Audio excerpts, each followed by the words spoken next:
ನಮಸ್ಕಾರ ವೀಕ್ಷಕರೇ, welcome to Radha's kitchen. ಇವತ್ತು ನಾನು ಎಗ್ ಗ್ರೇವಿ ಮಾಡ್ತಾ ಇದ್ದೀನಿ. ಬನ್ನಿ ಇದಕ್ಕೆ ಏನೇನು ಸಾಮಗ್ರಿ ಬೇಕು ನೋಡೋಣ. ನೋಡಿ, ನಾನು 8 ಮೊಟ್ಟೆ ಬೇಯಿಸ್ಕೊಂಡಿದ್ದೀನಿ. ಬೇಯಿಸಿ ನಾನು ಒಂದು ಮೊಟ್ಟೆಯಲ್ಲಿ ಮೂರು ಭಾಗ ಆಗಿ ಕಟ್ ಮಾಡ್ಕೊಂಡಿದ್ದೀನಿ ರೌಂಡಾಗಿ. ನೋಡಿ, ಮಸಾಲೆಗೆ ನಾನು ಮೀಡಿಯಮ್ ಸೈಜ್ 4 ಈರುಳ್ಳಿ ತೊಗೊಂಡಿದ್ದೀನಿ,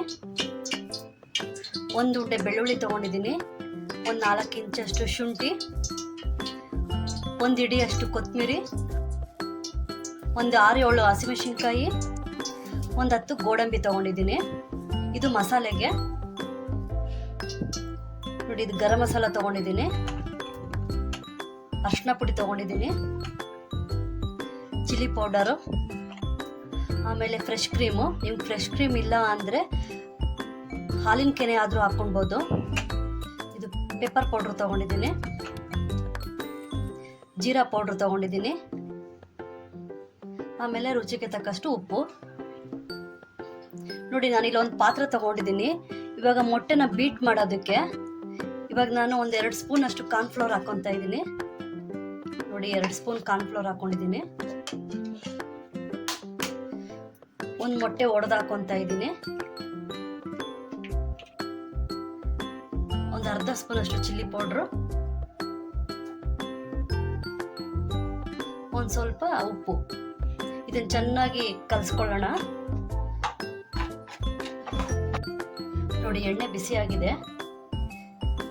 ಇವಾಗ ನಾನು ಬೇಯಿಸಿಟ್ಕೊಂಡಿರೋ ಮೊಟ್ಟೆನ ಇದರಲ್ಲಿ ಅದ್ದಿ ನೋಡಿ, ಇದರಲ್ಲಿ ಡಿಪ್ ಮಾಡಿ ಎಣ್ಣೆಗೆ ಹಾಕ್ತಾ ಇದ್ದೀನಿ.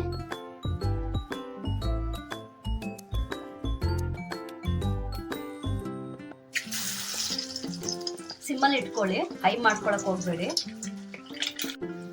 ನೋಡಿ, ಇವಾಗ ಮೊಟ್ಟೆ ಎಲ್ಲ ಡಿಪ್ ಮಾಡಿ ಹಾಕಿದ್ದೀನಿ. ಇದು ಒಂದು 2 ನಿಮಿಷ ಸಿಮ್ಮಲ್ಲಿ ಇಟ್ಕೊಂಡು ಬೇಯಿಸ್ಕೊಳ್ಳೋಣ. ಜಾಸ್ತಿ ಹೈ ಮಾಡಕ್ಕೆ ಹೋಗಬೇಡಿ. ಈ ಥರ ಫ್ರೈ ಮಾಡಿ ಹಾಕಿದ್ರೆ ಮೊಟ್ಟೆ ಒಳಗಡೆ ಇರೋರು ಎಲ್ಲೋ ಭಾಗ ಬಿಟ್ಕೊಳ್ಳೋದಿಲ್ಲ.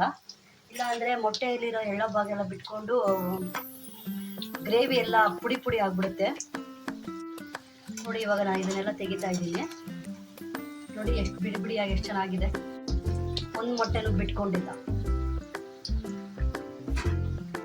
ನೋಡಿ, ನಾನು ಇದೇ ಬಾಣಲಿಗೆನೆ ಇವಾಗ ಈರುಳ್ಳಿ ಹಾಕೊತಾ ಇದ್ದೀನಿ. ಅದೇ ಎಣ್ಣೆಗೆ ಈರುಳ್ಳಿ ಹಾಕೊತಾ ಇದ್ದೀನಿ.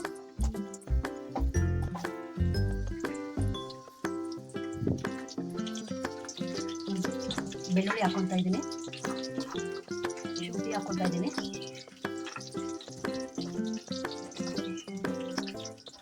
ಹಸಿಮೆಣಸಿನ್ಕಾಯಿ ಹಾಕೊಳ್ಳಿ, ಮತ್ತೆ ಗೋಡಂಬಿ ತಗೊಂಡಿದ್ವಲ್ಲ ಅದನ್ನು ಹಾಕೊಳ್ಳಿ, ಕೊತ್ತಂಬರಿ ಸೊಪ್ಪು ಕೂಡ ಹಾಕ್ತಾ ಇದ್ದೀನಿ. ಚೆನ್ನಾಗಿ ಫ್ರೈ ಮಾಡ್ಕೊಳ್ಳೋಣ. ನೋಡಿ, ಇವಾಗೆಲ್ಲ ಚೆನ್ನಾಗಿ ಫ್ರೈ ಆಗಿದೆ. ನೋಡಿ, ಇವಾಗ ನಾನು ಮಿಕ್ಸಿ ಹಾಕ್ಕೊಂಡು ಬನ್ನಿ ಇವಾಗ ಹೇಗೆ ಮಾಡೋದು ಅಂತ ನೋಡೋಣ. ಇವಾಗ ಎಣ್ಣೆ ಹಾಕ್ಕೊಳ್ಳೋಣ. ಎಣ್ಣೆ ಹಾಕ್ತಾ ಇದ್ದೀನಿ. ನೋಡಿ, ಚಕ್ಕೆ, ಲವಂಗ, ಏಲಕ್ಕಿ ಹಾಕ್ಕೊಳ್ಳೋಣ. ನೋಡಿ, ಇವಾಗ ರುಬ್ಬಿಟ್ಕೊಂಡಿರೋಂಥ ಮಸಾಲೆ ಹಾಕ್ಕೊತಾ ಇದ್ದೀನಿ. ನೋಡಿ, ಸ್ವಲ್ಪ ಚೆನ್ನಾಗಿ ಎಣ್ಣೆ ಬಿಟ್ಕೊಳ್ಳೋವರೆಗೂ ಫ್ರೈ ಮಾಡ್ಕೊಳ್ಳೋಣ. ನೋಡಿ, ಇವಾಗ ಚೆನ್ನಾಗಿ ಎಣ್ಣೆ ಬಿಟ್ಕೊಂಡಿದೆ. ನೋಡಿ, ಇದ್ರಲ್ಲಿ ನಾನು 1 ಗ್ಲಾಸ್ ಅಷ್ಟು ನೀರು ಹಾಕ್ಕೊತಾ ಇದ್ದೀನಿ. ನೋಡಿ, ಇವಾಗ ಇದಕ್ಕೆ ಒಂದು ಸ್ವಲ್ಪ ಅರಿಶಿನ ಪುಡಿ ಹಾಕ್ತಾ ಇದ್ದೀನಿ, 1 ಸ್ಪೂನ್ ಗರಂ ಮಸಾಲ, 1 ಸ್ಪೂನ್ ಜೀರಾ ಪುಡಿ, 1 ಸ್ಪೂನ್ ಪೆಪ್ಪರ್ ಪುಡಿ,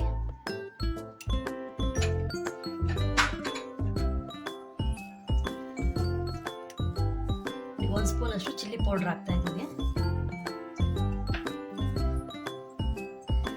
ನಿಮಿಷ ಫ್ರೈ ಮಾಡ್ಕೊಳ್ಳೋಣ. ನೋಡಿ, ನಾನು 1 ಸ್ಪೂನ್ ಉಪ್ಪು ಹಾಕ್ತಾ ಇದ್ದೀನಿ. ನಾನು ಅವಾಗ ಬರೀ ಮೊಟ್ಟೆಗೆ ಮಾತ್ರ ಹಾಕಿದ್ದೆ, ಗ್ರೇವಿಗೆ ಹಾಕಿರಲಿಲ್ಲ. ನೋಡಿ, ಆವಾಗಲೇ ನಾವು ಕರೆದಿಟ್ಕೊಂಡಿರೋಂತಹ ಮೊಟ್ಟೆನ ಹಾಕ್ಕೊತಾ ಇದ್ದೀನಿ. ಇವಾಗ ನೋಡಿ, ಇವಾಗ ಲಾಸ್ಟಲ್ಲಿ ಸ್ವಲ್ಪ ಕಸ್ತೂರಿ ಮೇಥಿ ಹಾಕ್ತಾ ಇದ್ದೀನಿ. ನೋಡಿ, ಇವಾಗ ಸ್ವಲ್ಪ ಕೊತ್ತಂಬರಿ ಸೊಪ್ಪು ಕೂಡ ಹಾಕ್ತಾ ಇದ್ದೀನಿ.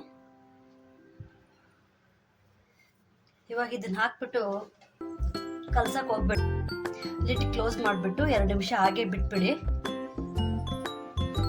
ನೋಡಿ, ಇವಾಗ ಲಾಸ್ಟಲ್ಲಿ ಫ್ರೆಶ್ ಕ್ರೀಮ್ ಹಾಕ್ತಾ ಇದ್ದೀನಿ. ನಿಮ್ಮ ಹತ್ರ ಫ್ರೆಶ್ ಕ್ರೀಮ್ ಇದ್ದರೆ ಹಾಕಿ, ಇಲ್ಲಾಂದರೆ ಮೊಸರು ಇಲ್ಲಾಂದರೆ ಹಾಲಿನ ಕೆನೆ ಇದ್ರೆ ನಾನು ಹಾಕಿ. ಇವಾಗ ಕಲಿಸ್ತಾ ಇದ್ದೀನಿ. ನೋಡಿ ಇವಾಗ ಮೊಟ್ಟೆ ಕರಿ ರೆಡಿ ಆಗಿದೆ. ನೋಡಿ ವೀಕ್ಷಕರೇ, ಬಿಸಿ ಬಿಸಿಯಾದ ಎಗ್ ಗ್ರೇವಿ ರೆಡಿ ಆಗಿದೆ. ನೀವು ಒಂದ್ಸರಿ ಮನೇಲಿ ಮಾಡ್ಕೊಳ್ಳಿ, ಚೆನ್ನಾಗಿರುತ್ತೆ. ಚಪಾತಿಗೆ, ನಾನ್ಗೆ, ರೋಟಿಗೆ, ಪೂರಿಗೆ ತುಂಬ ಚೆನ್ನಾಗಿರುತ್ತೆ. ನೀವು ಒಂದ್ಸರಿ ಮಾಡ್ಕೊಳ್ಳಿ. ನನ್ನ ಚಾನಲ್ ಇಷ್ಟ ಆದರೆ ಲೈಕ್ ಮಾಡಿ, ಶೇರ್ ಮಾಡಿ, ಸಬ್ಸ್ಕ್ರೈಬ್ ಮಾಡಿ.